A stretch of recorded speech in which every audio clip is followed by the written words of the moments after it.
isitishga ham, yozda sovitishga ham ishlaydi. Undan tashqari issiq suvga ham ishlaydi, ya'ni GVSga ham ishlaydi.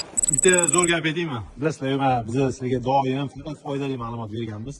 Teplovoy nasos temasini juda ko'pchilik o'qib chiqyapti-yu, lekin ochiq oydin ma'lumotlar juda kam. Bekkel R290 ni biz boshlab berdik, shu narsani gapirdik. Ya'ni R290 R32 dan ko'ra effektivliroq. R32 ni basseynga qo'ysa bo'ladi, lekin R290 ni uyga qilsanglar bu yangi avlod teplovoy nasoslar. Endi uyni isitish uchun radiator cho'pli polidan foydalanasiz. Shu radiator o'rniga fan coil degan narsa mana shu bo'ladi. O'sha radiatorning o'rtasida ventilyatorligimni oddiyroq qilib gapirilgan. Shu narsani o'rnatsanglar, yozda sovitishga ham ishlaydi. Ya'ni konditsionerning o'rnini ham oladi. Shu sababli biz aytayotganimiz teplovoy nasoslar ikkita yo'nalishga, ya'ni isitishga ham, yozda sovitishga ham ishlaydi. Undan tashqari issiq suvga ham ishlaydi, ya'ni GVSga ham ishlaydi. Teplovoy nasosniga qo'shib, mana o'zimiz fan coillarni ham o'qiganmiz. 207 kilovatdan 803 kilovatgacha bir 5 xil varianti bor. Shundan katta kichkinaligiga qarab turib, to'g'ri hisob kitob turib qo'ysangiz bo'ladi.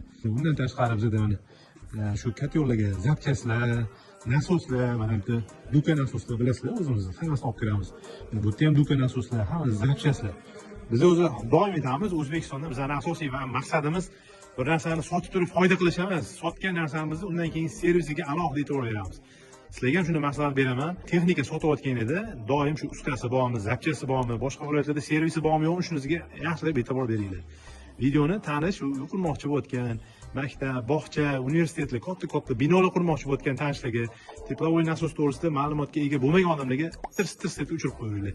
Savol javob har doimgidek kommentariyada qilamiz. Charchamanglar. Hotter than the day and if you know say man no play. A Benz man drive, we no drive Chevrolet. Things no normal, we have we own ear.